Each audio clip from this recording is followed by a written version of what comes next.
77वें संत समागम की सेवाओं का विधिवत शुभारंभ हुआ। इस अवसर पर सद्गुरु माता सुदीक्षा जी महाराज ने कहा कि सेवा को भेदभाव की दृष्टि से न देखकर निष्काम भाव से करें।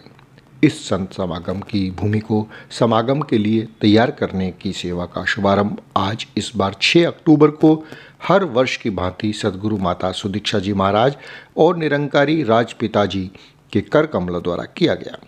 इस अवसर पर मिशन की कार्यकारिणी के सभी सदस्य, केंद्रीय सेवा दल के अधिकारी और सत्संग के अन्य हजारों अनुयायी मौजूद रहे। मिशन के लाखों भक्त इस वर्ष भी 16, 17 और 18 नवंबर 2024 को संत निरंकारी आध्यात्मिक स्थल समालखा, पानीपत, हरियाणा में होने वाले 77वें वार्षिक निरंकारी संत समागम में पहुंचकर मानवता के महाकुंभ का एक बार फिर से नज़ारा सजाने जा रहे हैं। उल्लेखनीय है कि 600 एकड़ में फैले इस विशाल समागम स्थल पर लाखों संतों के रहने, खाने पीने, स्वास्थ्य और आने जाने के साथ साथ अन्य कई प्रकार की व्यवस्थाएं की जाती हैं।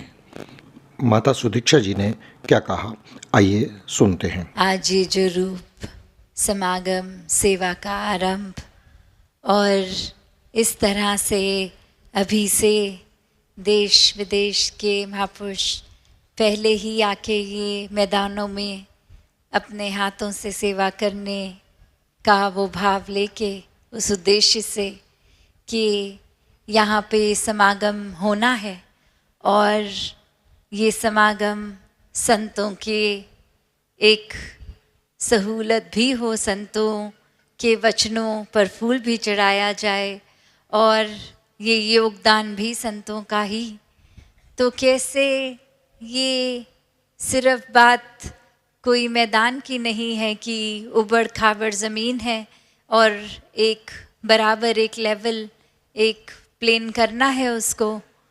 बात वही है कि ये भाव है कि संतों को है कि जब कोई टेंट लगे और महात्मा ये विश्राम करें, बैठे लेटें, तो वो उस जगह पर कोई भी तंगी ना हो। इतनी बारीकी से महापुरुष सेवा करते हैं कि कोई कंकर पत्थर छोटे से छोटा भी रह ना जाए और किसी संत को ना चुभ जाए।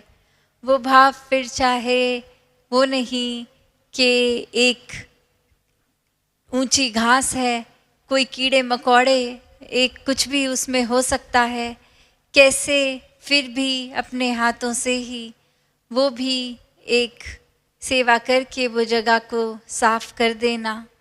कैसे फिर चाहे वो लंगर की सेवा हो, टॉयलेट्स की सेवा हो, कहीं भी ये जैसे अभी हम श्रवण कर रहे थे कि सेवा को फिर कोई भेदभाव के लेंस से नहीं देखना है।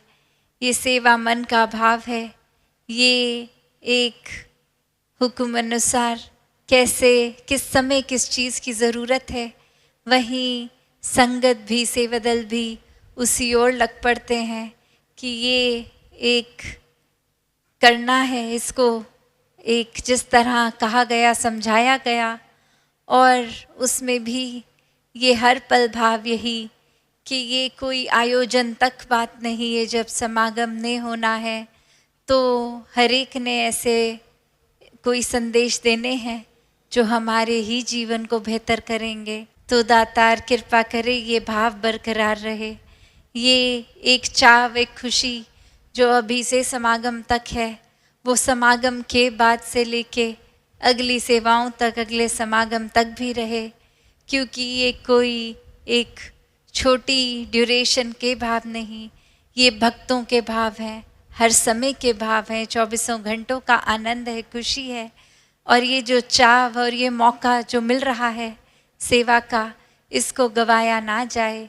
और कोई महापुरुष चाहे शरीर करके या किसी और कारण से अगर इन मैदानों में नहीं भी पहुंच पा रहे, अगले ये दिन समागम तक या समागम तक अटेंड नहीं कर पा रहे, तो उनके भी तो भाव सेवा के ही हैं, पर फिज़िकली पहुंच नहीं पा रहे, तो वो भाव भी मुबारक भाव हैं और वो सेवा भी परवान है।